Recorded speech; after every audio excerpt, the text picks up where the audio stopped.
Subversion is the term, if you look in a dictionary or criminal code to that matter, usually is explained as a part of activity to destroy things like religion, government, system, political, economical system of a country.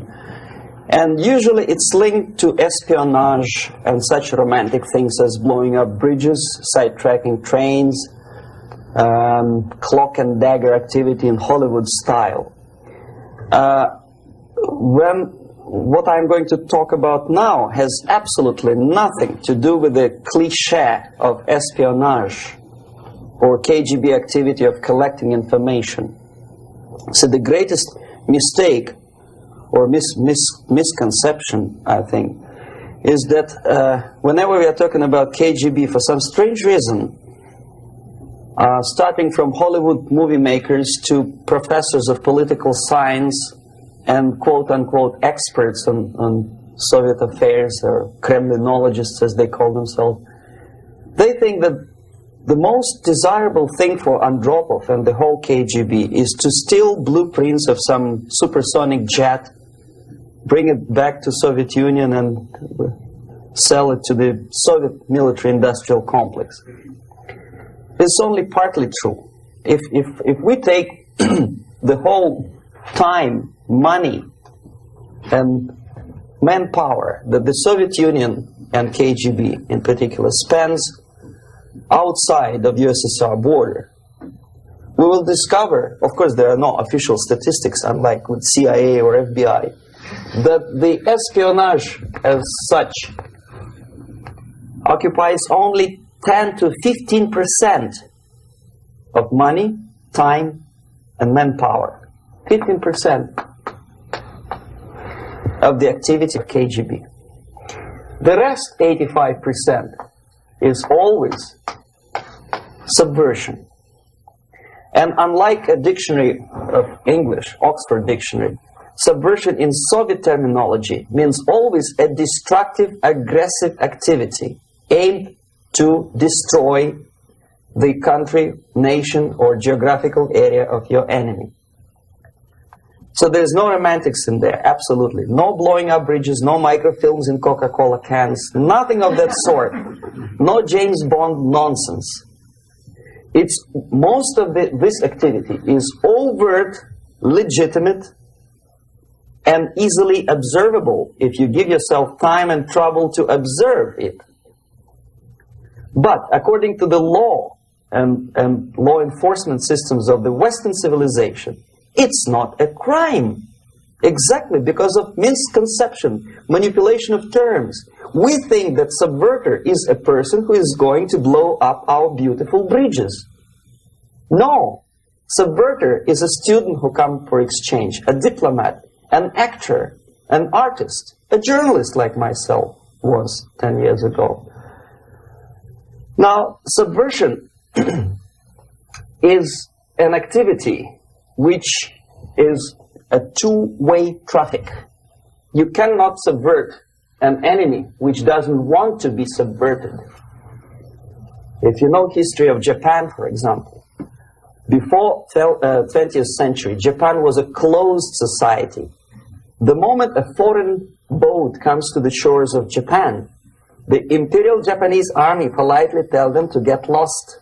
And if American salesman comes to the shore of Japan, let's say 60 or 70 years from now back, and says, oh, I have a very beautiful vacuum cleaner for you, with the good financing, he says, please leave us, we don't need your vacuum cleaner. If they don't leave, they shoot them to preserve their culture, ideology, traditions, values intact.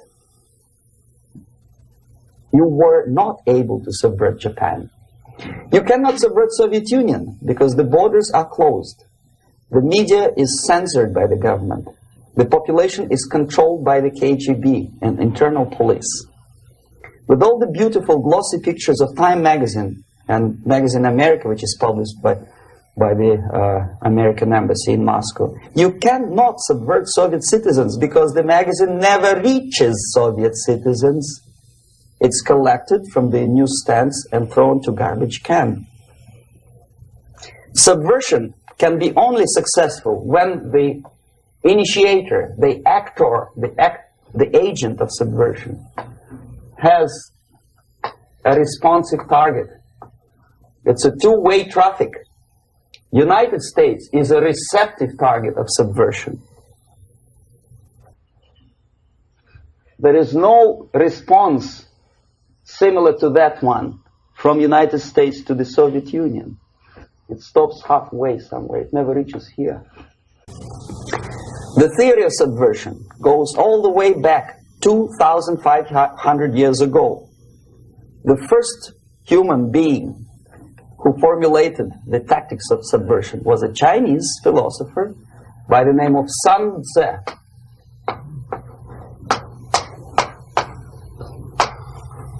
2,500 years BC.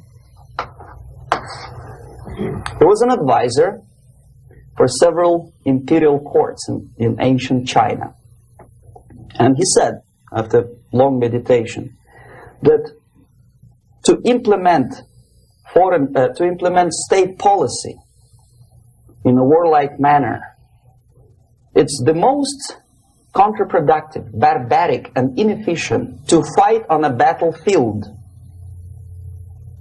You know that war is continuation of state policy, right? So if you want successfully to implement your state policy and you start fighting, this is the most idiotic way to do it.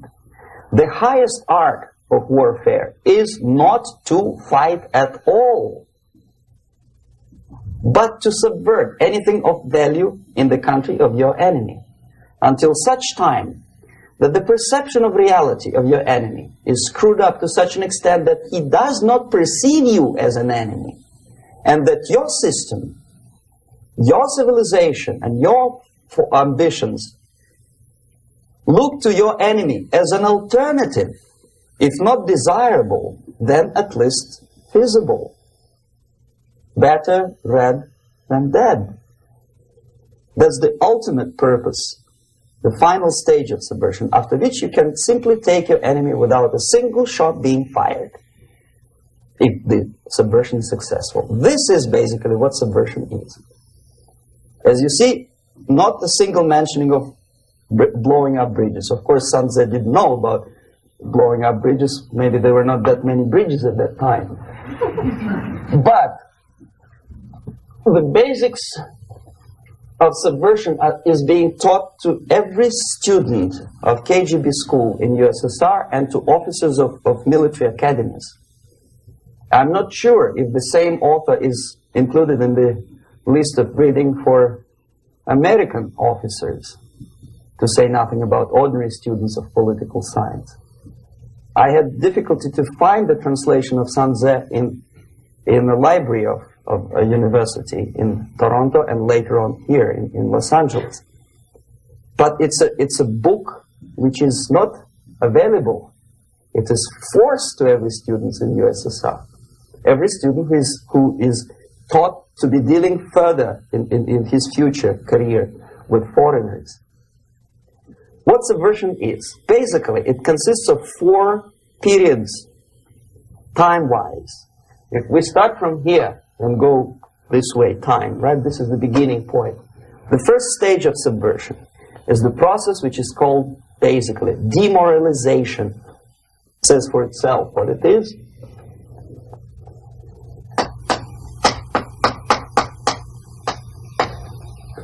It takes from, say, 15 to 20 years to demoralize a society.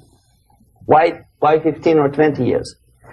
This is the time sufficient to educate one generation of students or children. One generation, one lifetime span of a person, a human being, which is dedicated to study, to shaping up the outlook, ideology, personality.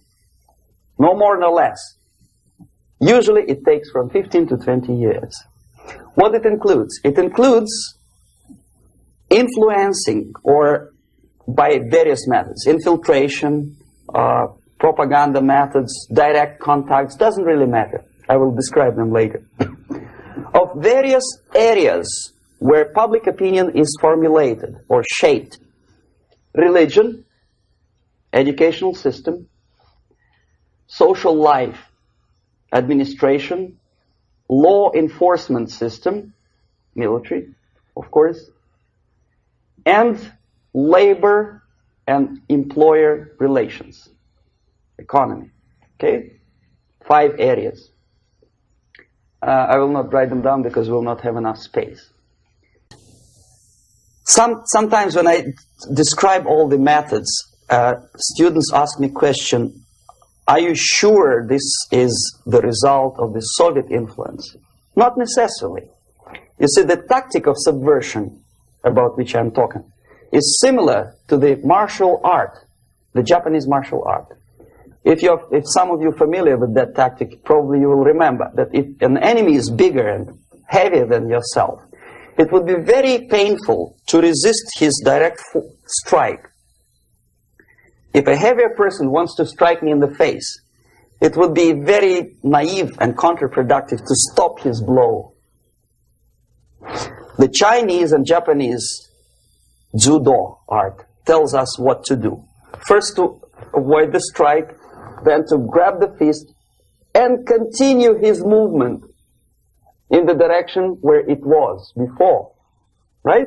Until the enemy crashes in the wall. You see? So, what happens here? The target country obviously does something wrong. If it's a free democratic society, there are many different movements within the society. There are obviously, in every society, there are people who are against this society. They may be simple criminals, ideologically in disagreement with the state policy, conscientious enemies, simply psychotic personalities who are against anything. Right? And finally, there are a small group of agents of a foreign nation, bought, subverted, recruited. Right? The moment all these movements will be directed in one direction, right? This is the time to catch that movement and to continue it until the movement forces the whole society into collapse, into crisis, right? So that's exactly the martial art tactic. We don't stop an enemy. We let him go. We help him to go in the direction we want them to go. Okay? So, on the stage of demoralization, obviously there are tendencies in each society, in each country, which are going to opposite direction from the basic moral values and principles. To take advantage of these movements, to capitalize on them, is the main purpose of the originator of subversion. So we have religion, we have education, we have social life, we have power structure, we have labor relations, unions, and finally we have law and order. 1, 2, 3, 4, 5, 6. Okay? These are the areas of application of subversion. What it means exactly? In case of religion, destroy it, ridicule it, replace it with various sects, cults, which bring people's attention, faith, whether it is naive, primitive, doesn't really matter. As long as the basically accepted religious dogma is being slowly eroded and taken away from the supreme purpose of religion, to keep people in touch with the supreme being, that serves the purpose. Therefore, replace it, accepted, respected religious organizations with fake organizations. Distract people's attention from the real faith and attract them to various different faiths. Education. Distract them from learning something which is constructive, pragmatic, efficient.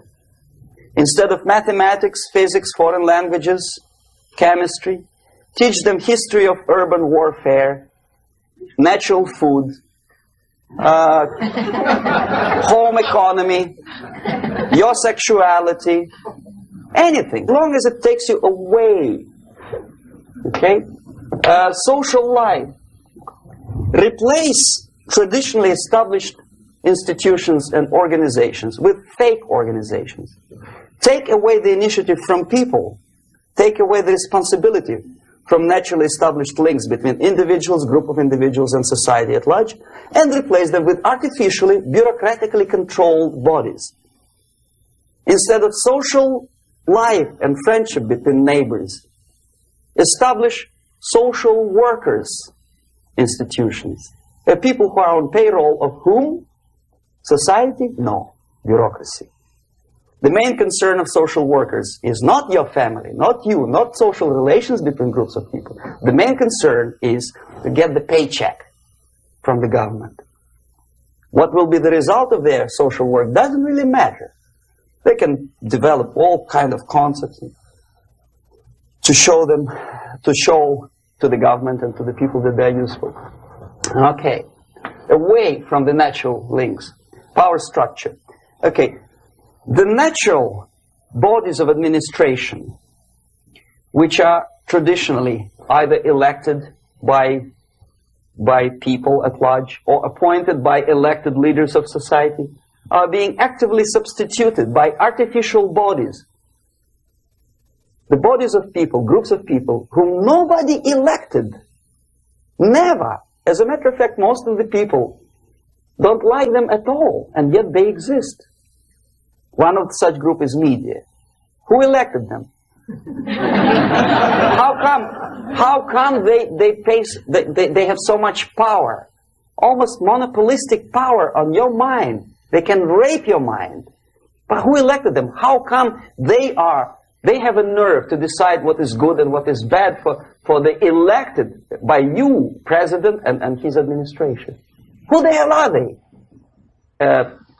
Spiro Agnew, who was hated by the liberal left, called them a bunch of enfeebled snobs. And that's exactly what they are. They think they know. They don't. The level of mediocrity. In a big establishment like New York Times, Los Angeles Times, major television network, you don't have to be excellent journalist. You have to be exactly a mediocre journalist. That's easier to survive. There's no competition anymore. You have your good, nice income, $100,000 a year. That's it. Whether you are better or worse doesn't really matter anymore. As soon as you are smiling to the camera and do your job. That's it. No more competition. Power structure slowly is eroded by the bodies and groups of people who do not have neither qualification nor the will of people to keep them in power, and yet they do have power. Okay. Together with that, there is another process.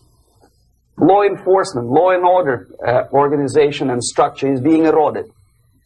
For the last 20, 25 years, if you see old movies and new movies, you can see that in new movies, a policeman, an officer of the United States Army looks dumb, angry, psychotic, paranoid. A criminal looks nice, kind of, well, he smokes hash and shoots the whatever drug, but basically he's a nice human being. He's creative. And he's unproductive only because society oppresses him. Whereby a general of Pentagon is always, by definition, a dumb, a war maniac. A policeman is a pig, rude policeman. He abuses his power. No? A generality, generalization like that. The hatred, the mistrust to the people who are supposed to protect you and enforce law and order. Moral relativity. The Angelo Buono process lasted 2 years in Los Angeles. And yet there are still some lawyers who say, look, he's a nice character, as a matter of fact. There was some witness who said, also a criminal, who said, well, he's a nice guy. I asked him one day to burn a house of my enemy, and he wouldn't do it. Nice fella. Erosion. A slow substitution of basic moral principles, whereby a criminal is not a criminal, actually. He's a defendant. Even if his guilt is proven, there is still a doubt to kill or not to kill, to be or not to be. Thou shalt not kill, yes. But this line may not necessarily be applicable to a murderer. Thou shalt not murder. That should be the presumption, not that thou shalt not kill. Okay, labor relations. At this stage, within 15 to 20 years, we destroy the traditionally established links of bargaining between employer and employee. The classical Marxist-Leninist theory of natural exchange of goods. A person A has 5 sacks of grain and person B has 5 pairs of shoes. And the natural exchange without money is when they bargain between each other. And only with the introduction of the third force, C, an entirely third foreign stranger who says, no, don't give him 5 sacks of grain, give it to me. And you give me your 5 pairs of shoes, and I will distribute it accordingly. So that the economy will go. This is the death of natural exchange, death of natural bargaining. Well, trade unions were established 100 years ago. The objective was to improve working conditions and to protect the rights of workers from those employers who were abusing their right because they had more money. Objectively, at that time, initially, the trade union movement did work. What we see now is that the bargaining process is no longer resulting in the compromise, which is leading objectively to betterment of working conditions and increase of salary. What we see is that after each prolonged strike, the workers lose. Even if they have 10% increase of their salaries, they cannot catch up due to inflation and due to missed time. More than that, millions of people suffer from that strike because economy now is interdependent. It's intertwined like one body. If previously steel workers, say 100 years ago, could strike and nobody would suffer, now it's impossible anymore. If a garbage collector strikes today, the rest of the multi-million city is stinking. I mean, there's no more service. In Quebec, for example, we had the electricians who were on strike in the middle of winter.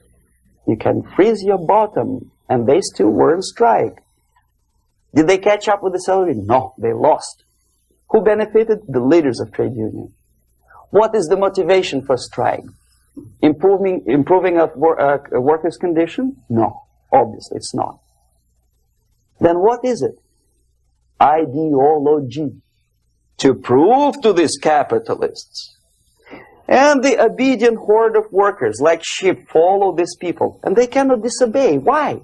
Because if they do, you know what happens to them. Pickets, murders, shooting truck drivers by picketers.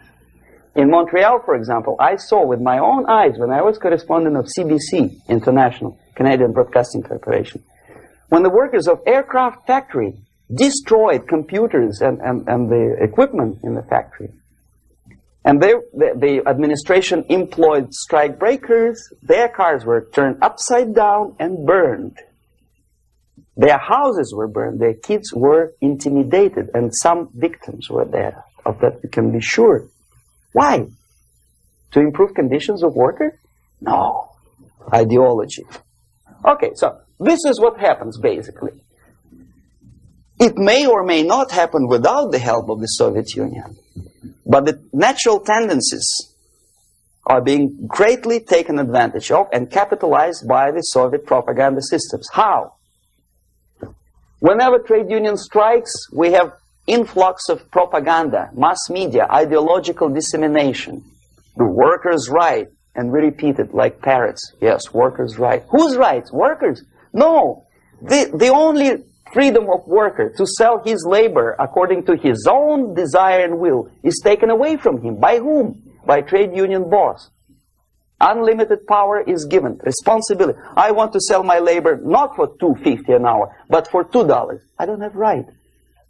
My freedom is denied to me. I know that if I sell my work for $2 an hour, not for $3 an hour, I will compete better with the other guy who is lazy and more greedy. I don't need $3. I need only $2. No, I was made to believe by media, by business, by advertising agencies that I need more and more and more.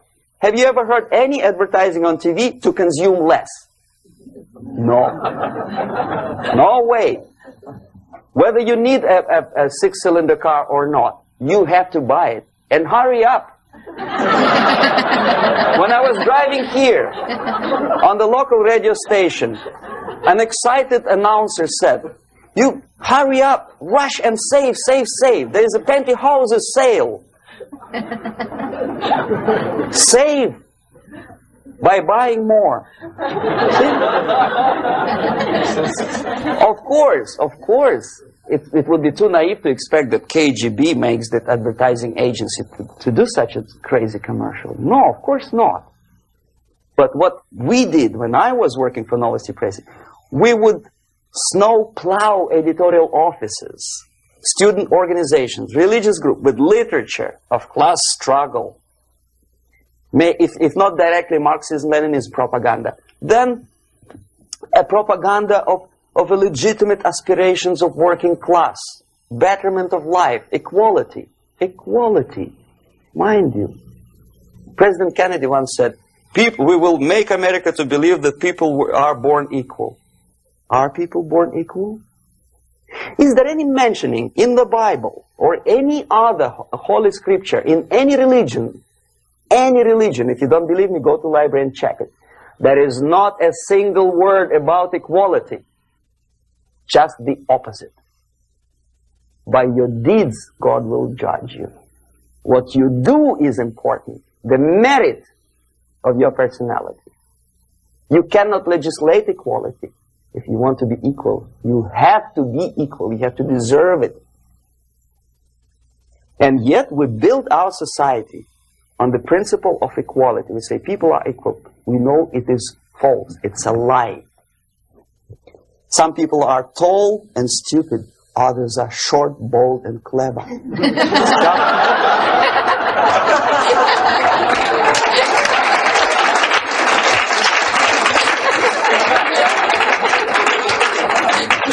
If we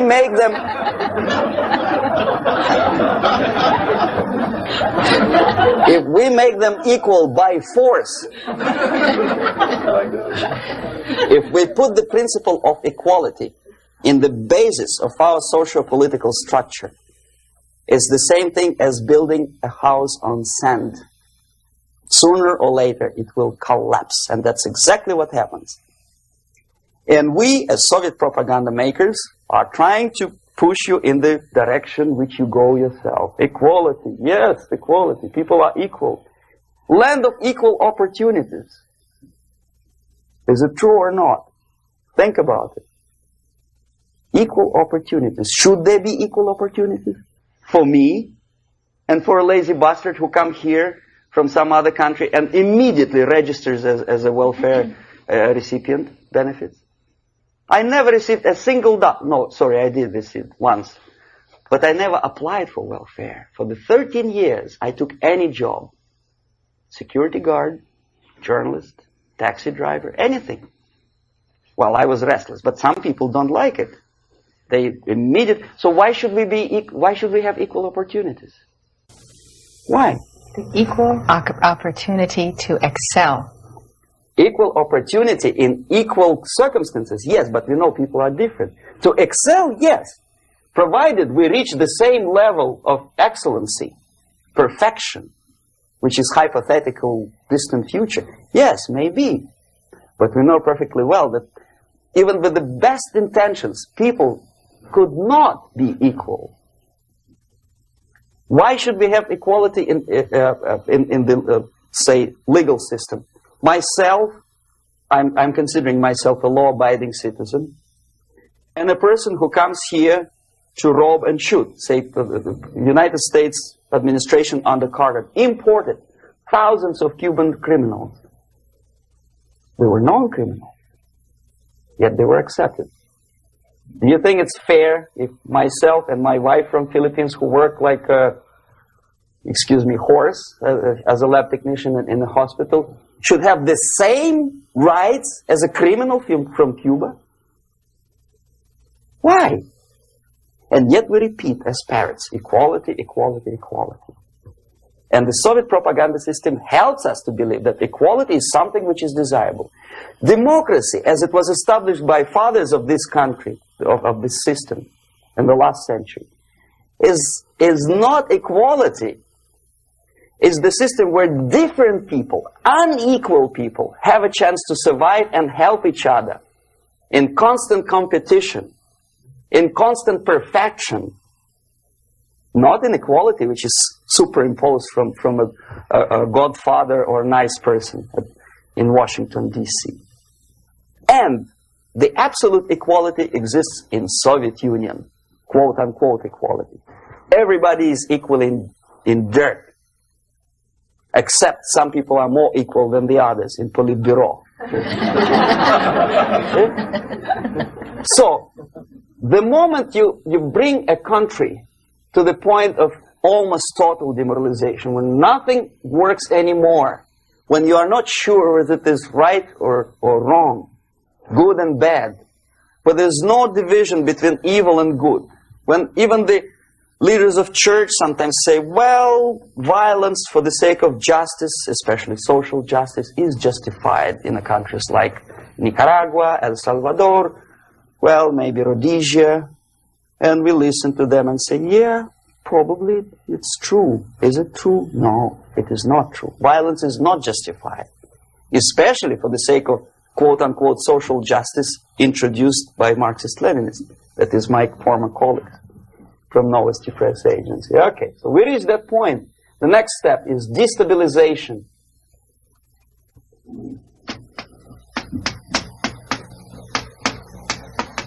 Again, this word says for itself what it is. To destabilize all the relations, all the accepted institutions and organizations in a country of your enemy. How you do it? You don't have to send a battalion of KGB agents to blow up bridges. No. You let them do it themselves. The area of application is, again, it's narrower now. Not like the previous case. The overt legitimate actions of the KGB in this case would be hardly noticeable. There is no crime if a professor who recently went to USSR introduces a course of Marxism-Leninism in a Californian college, for example. Nobody is going to come to his doorstep and say, okay, mister, come, you are under arrest. No, it's not a crime. It's not even considered a moral crime against your country. So the area of application here is narrowing down to economy, again, labor relations, right? To law and order, plus military. And economy, law and order. Yes, and again, the media, but wider scope, little bit different. I'll explain it later. Okay, basically 3 areas. Economy. The radicalization of bargaining process. If on that stage we still could achieve, theoretically, some positive compromise between the negotiating sides with say, arbitrary introduction of arbitrary judges, a third side, objectively judging the demands of both sides. Here it's radicalization. On the stage of destabilization, we cannot come to compromise even within a family. The husband and wife couldn't figure out which is better. Husband wants his kids to eat at the table, and wife wants a child to roam around the room and drop food all over the floor. They cannot come to compromise unless they start a fight. It's impossible to reach a compromise, constructive compromise, between neighbors. Some people say, I don't like you to watering your lawn at that time because exactly at that time I'm walking my dog and he's getting nervous. He cannot pass his bowels, you know. So they cannot compromise. They go to a civil court or something like that. Radicalization of human relations. No more compromise. Fight, fight, fight. The normal, traditionally accepted relations are destabilized. The relations between teachers and students in schools and colleges. Fight. The relations between, in economical sphere, between laborers and employers are further radicalized. No more acceptance of the legitimacy of demands of workers.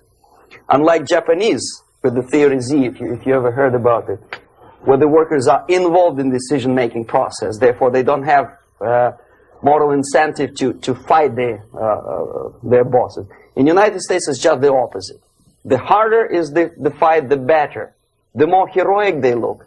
When the Greyhound network was on strike recently, the correspondents of local TV networks all over the United States were approaching these strikers, and they say, oh yes, we are doing something nice. They look like heroes and they were proud. There was some family, the husband was bus driver. Now they decided in a protest against the bosses to camp somewhere in the forest. And they were presented to the audience as a heroic, nice people. You see? The violent clashes between passengers, picketers, and the strikers are presented as something normal. 10, 15, 20 years ago, we would be angry, say, why so much hatred? Today we are not. We say, well, commonplace. Radicalization, militarization sometimes. As I explained on that stage, I took a step a little bit further. Shooting people. Okay, law and order now also is pushed into the area where previously people settled their differences peacefully and legitimately. Now we are getting with this court cases in the smallest irrelevant cases. We cannot solve our problems anymore. The society at large becomes more and more antagonistic between individuals, between groups of individuals, and the society at large. The media puts himself in the opposition to the society in general, at large. Separate, alienated. Okay? On that stage, you remember I was talking a couple of hours ago about the sleepers. That's when the students from, say, United States, if they are trained in Lumumba University, or developing nations, that's the students I was dealing with, are being sent back from the Soviet Union here. Or if they were already in the United States, in the country, which is the object of subversion, they spring to action. The sleepers go up. They slept for 15 to 20 years. Now they become leaders of groups, preachers, I don't know, public figures. Prominently they actively include themselves in a political process. All of a sudden we see a homosexual. 15 years ago he did his dirty job and nobody cared. Now he makes it a political issue. He demands recognition, respect, human rights, and he rallies a large group of people. And there are violent clashes between him and police, his group and ordinary people, no matter what. It's black against white, yellows against green, doesn't matter where the division line goes. As long as this group come into antagonistic clash, sometimes militantly, sometimes with firearms, that is destabilization process. The sleepers, many of whom are simply KGB agents, become leaders of the process of destabilization. Doesn't mean that Comrade Andropov sends Comrade Ivanov to the United States. The person who takes care is already here. He is a respected citizen of the United States. Sometimes he gets money from various foundations for his legitimate struggle for, I don't know, human rights, women's rights, kid lib, prison lib, whatever. There are sympathetic Americans who donate their money to him. Destabilization process usually leads directly to the process of crisis. In case of developing nations, that's the area where I was active. The process starts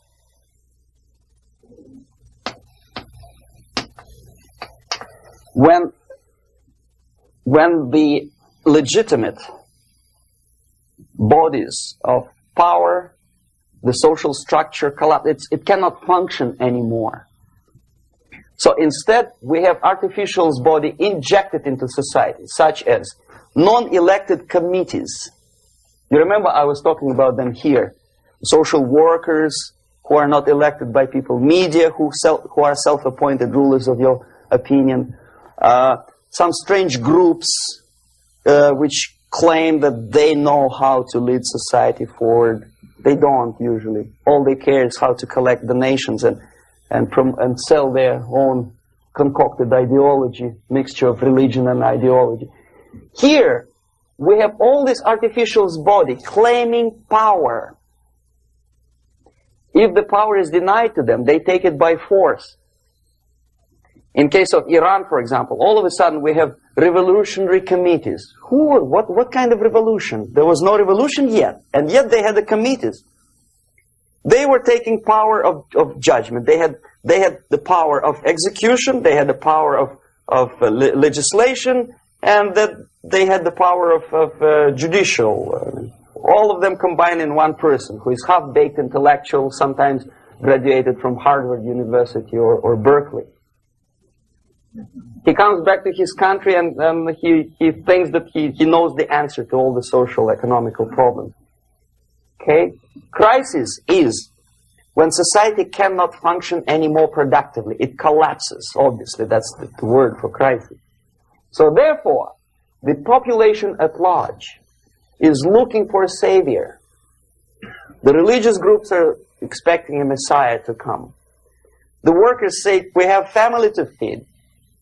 Let's have a strong government, maybe socialist government, centralized. When somebody put the employers on their place and let us work. We are sick and tired of going to strike and missing overtime and all that stuff. We need some strong man, strong government, a leader, a savior is needed. Population is sick and tired already. And here we are. We have a savior. Either a foreign nation comes in, or the local group of leftists, Marxists, no matter what they call themselves, Sandinista, a reverend or some sort, Bishop Muzureva, like in Zimbabwe, doesn't matter. A savior comes and says, I will lead you. So we have two alternatives here.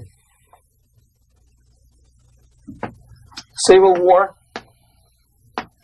and invasion.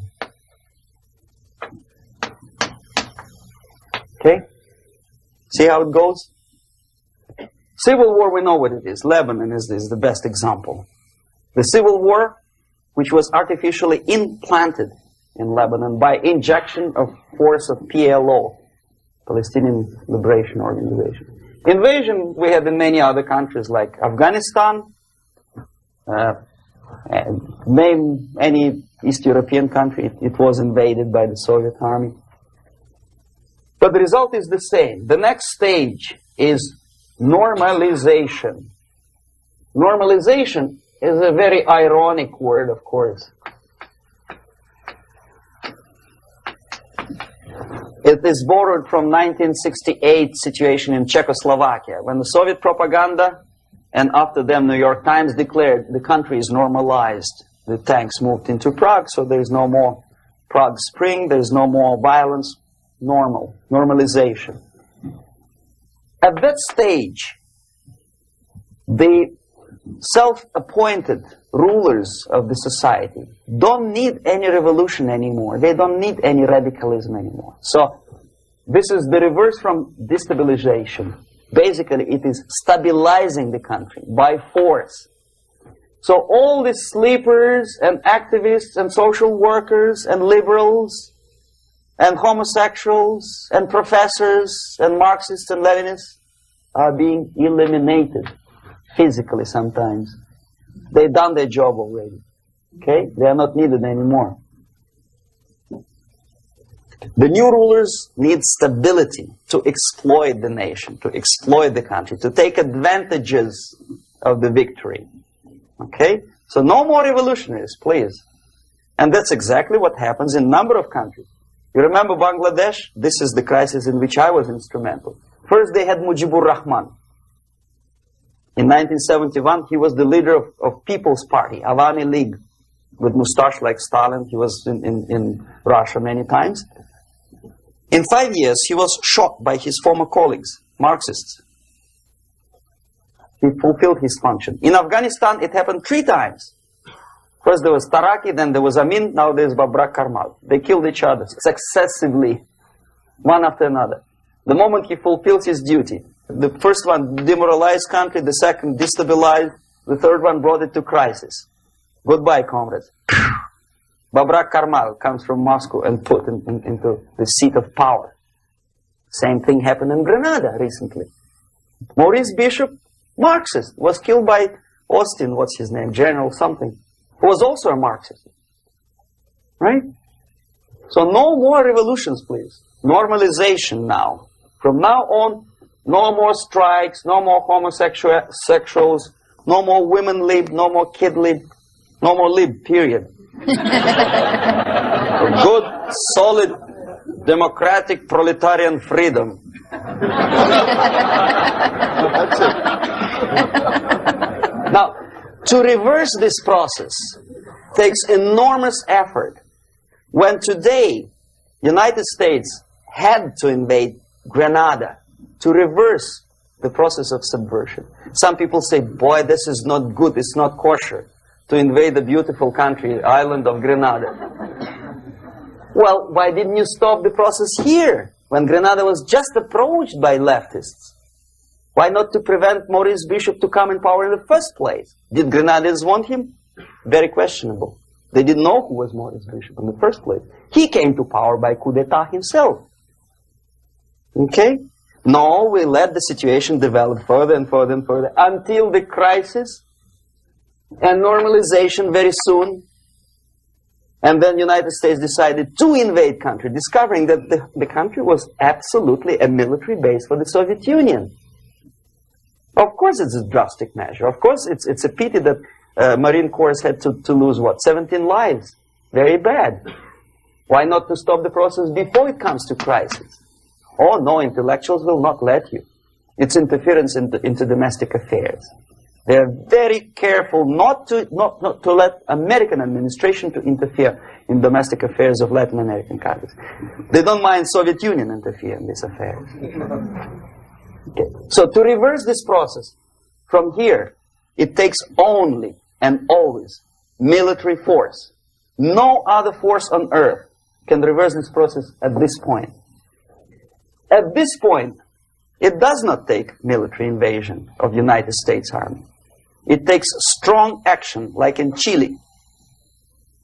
A CIA covert involvement to prevent the savior from outside to come into power and to stabilize country before it erupts into civil war.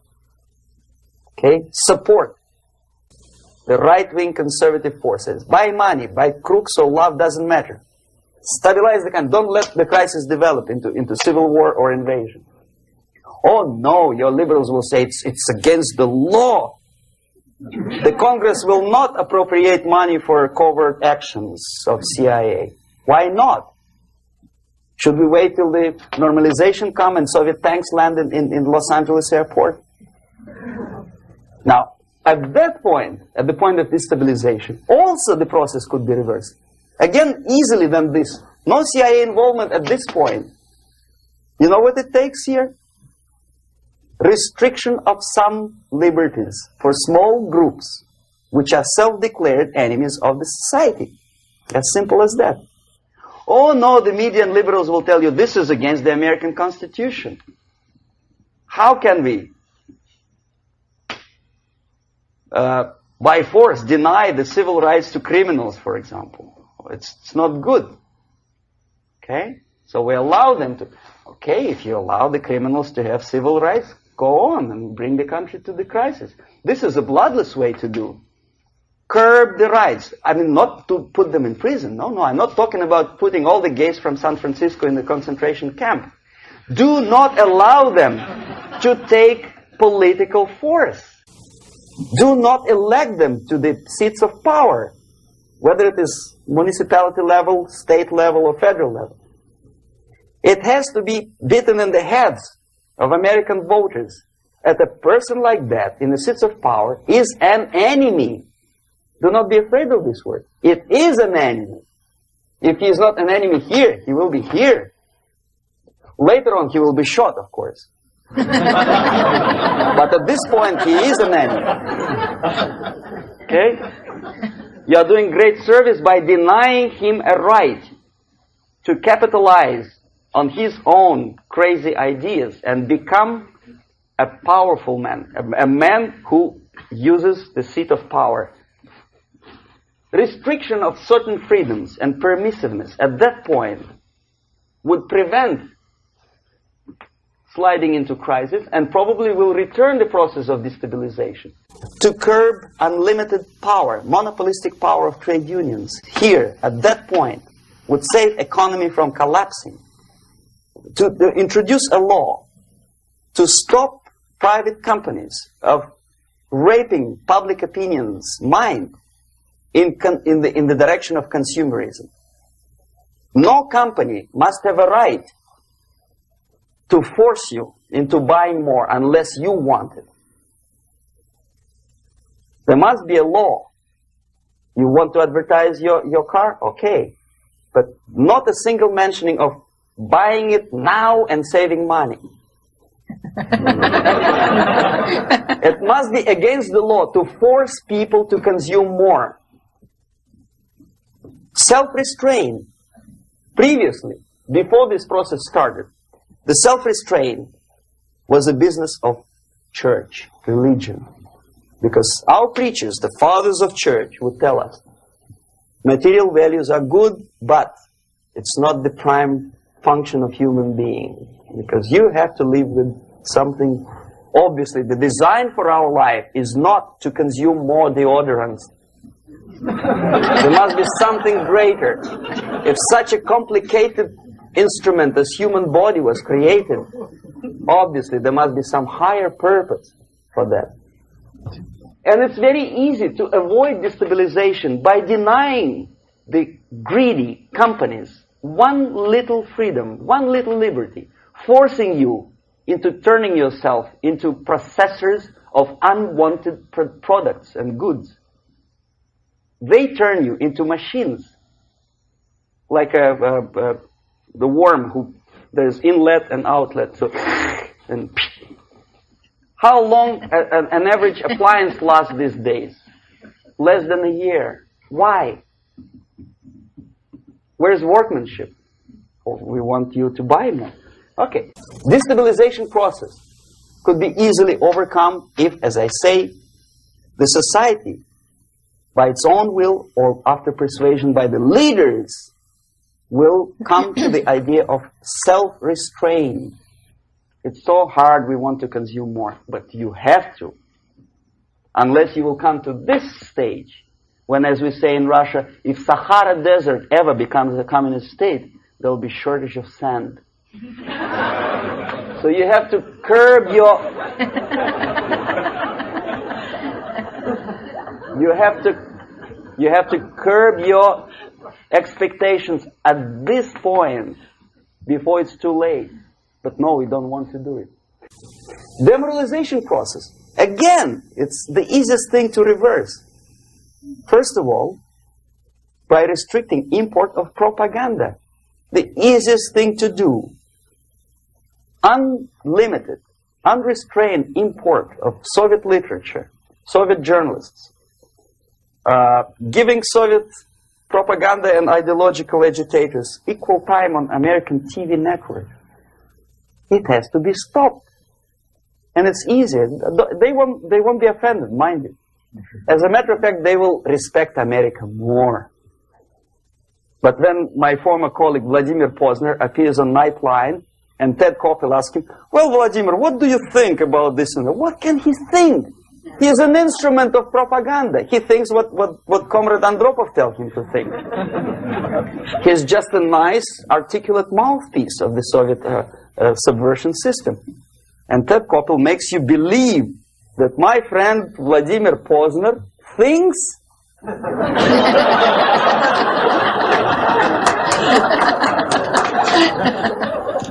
the process of demoralization may not have started at all if at that point the country, which is a recipient of subversion, actively, not violently, but actively, prevents importation of foreign ideology.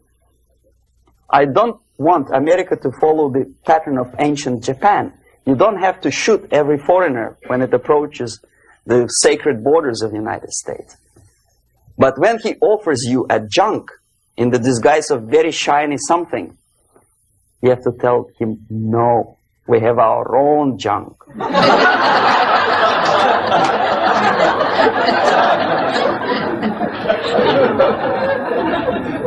If at that point the society is strong, brave, and conscientious enough to stop importation of ideas which are foreign,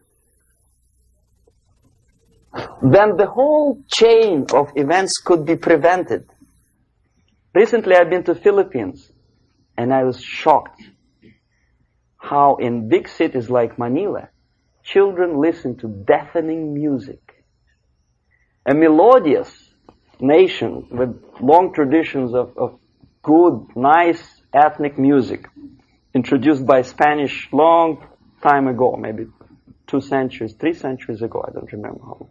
All of a sudden listen to musical garbage, blasting their radios at full blast, at full volume. Why? In India, I spent many years watching the reactions of Indians walking out of movie theaters after seeing Hollywood production. They couldn't figure out why Americans are so wasteful. They smash their cars, their shiny cars, every 5 minutes. How come they shoot each other for $500,000? Is it true that they're so obsessed with sex?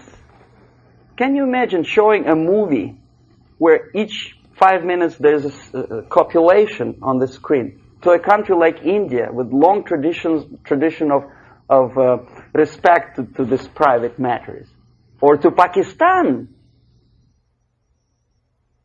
And United States expect these people to respect you?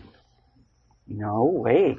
Oh yes, they will see the movie, they'll pay 5 rupees to see that garbage, but they walk out and will tell their kids, don't respect Americans, don't be like Americans.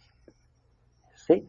So, the process of demoralization could be stopped right here, both as an expert and as an import. And that takes one step, one very important thing to do. You don't have to expel all the KGB agents from Washington, D.C. The most difficult and at the same time the simplest answer to the subversion is to start it here and even before,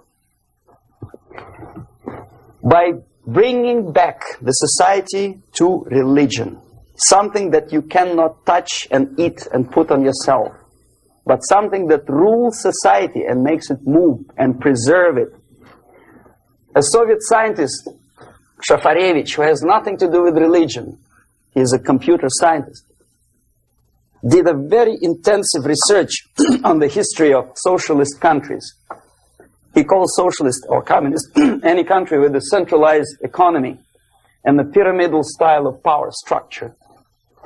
And he discovered, actually he didn't discover it, he just brought to attention of his readers, that civilizations like Mohenjo-Daro in the river Indus area, like Egypt, like Maya, Incas, like Babylonian culture, collapsed and disappeared from the surface of Earth. The moment they lost religion, As simple as that. They disintegrated. Nobody remembers about them anymore. Well, distantly. So, the ideas are moving society and keeping mankind as society of human beings, intelligent, moral agents of God. The facts, the truth, the exact knowledge may not. All the sophisticated technology and computers will not prevent society from disintegrating and eventually dying out. Have you ever met a person who would sacrifice his life, freedom, for the truth like that? This is truth. I never met a person who said, this is truth and I'm ready to shoot me. To defend the truth. Right? But millions sacrifice their life, freedom, comfort, everything for things like God. Like Jesus Christ. It's an honor. Some martyrs in the Soviet concentration camp died. And they died in peace. Unlike those who shouted, "Long live Stalin," knowing perfectly well that he may not live long. Something which is not material moves society and helps it to survive. And the other way around. The moment we turn into 2 by 2 is 4 and make it a guiding principle of our life, our existence, we die. Even though this is true, and this we cannot prove. We only can feel and have faith in it. So the answer to ideological subversion, strangely enough, is very simple. You don't have to shoot people, you don't have to aim missiles and Pershings and cruise missiles at Andropov's headquarters. You simply have to have faith and prevent subversion. In other words, not to be a victim of subversion. Don't try to be a person who in judo is trying to smash your enemy and being caught by your hand. Don't strike like that. Strike with the power of your spirit and moral superiority. If you don't have that power, it's high time to develop it. And that's the only answer. That's it. Thank you.